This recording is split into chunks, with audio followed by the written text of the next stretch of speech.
In triangle ABC, if the length of the sides of triangle are distinct integers, find the area of triangle ABC. So we have to find out the unique answer of this question. Let me quickly write it down that area of any triangle can be represented by half of base multiplied by height. That's a universal property that we should know. Now let's quickly start examining the statements. The first statement says AC square minus AB square is equal to BC square.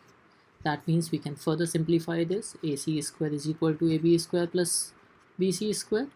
Now this confirms that triangle ABC is a right triangle. Now in case of a right triangle, we already know that one side has to be the base, one side has to be the height, but we don't know their lengths, and their lengths could be anything. For example, they could be 3, 4, 5, leading the area to be half of 4 into 3, that is 6, and the sides could also be 6, 8, 10. And in that case, the area would be half of 6 multiplied by 8, that means 24. So since we have different values of areas, therefore the first statement is clearly not sufficient to answer the question. Now let's go to the second statement. The second statement says that sum of the lengths of the side of triangle ABC is 12. That means AB plus BC plus AC is equal to 12. Now here, many of us start getting excited that this statement, in addition to the information of the first statement, is sufficient and the answer should be C. But let's stop here, because the excitement, while it's the essential ingredient for the success, it can be slightly dangerous in data sufficiency questions.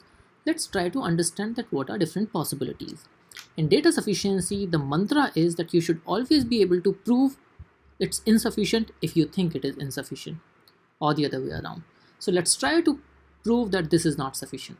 So 3 distinct integers that sum up to 12, and so we can think of many possibilities. For example, 1, 2, 9, and we can think 1, 3, and 8. Similarly, we can think about 3, 4, 5. But see, when we are looking at these kind of possibilities, we have to remember one of the very important properties that we learn, and that is, for the triangle to exist, it's very important that sum of the two sides is greater than the third side. And the first few cases that we have anticipated here are not satisfying to this property. So this is not a possible triangle because 1 plus 2 is not, or 1 plus 2 is not greater than 9. Similarly, the second is not a possible triangle because 1 plus 3 is not greater than 8. But the third one is a possible case because 3 plus 4 is greater than 5. So sum of the two shorter sides is greater than the larger side. This is one possible case of triangle, but let's think of other possibilities. What if we reduce this 3 by 1 unit, so it becomes 2? If we want to keep it 4, we have to increase it by 1 unit. That means it becomes 6. But in that case, 2 plus 4 is not greater than 6, it's equal to 6. So again, this is not an acceptable case. Let's see if we can make any other changes, any other amendments. If 3 is kept the same, if 4 is reduced, then they are not distinct integers, while the question clearly mentions that they should be distinct. If we increase 4, then 5 has to decrease, so once again the situation is same.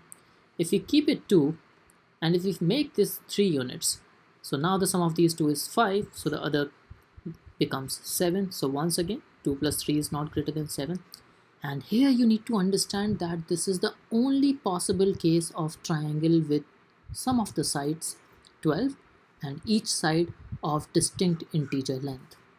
Since we have unique possible triangle, so the area will certainly be unique, which will be equal to half of 3 times 4, that is equal to 6 units. And hence we call this statement sufficient, and answer of this question becomes option B. Thank you so much for watching this video.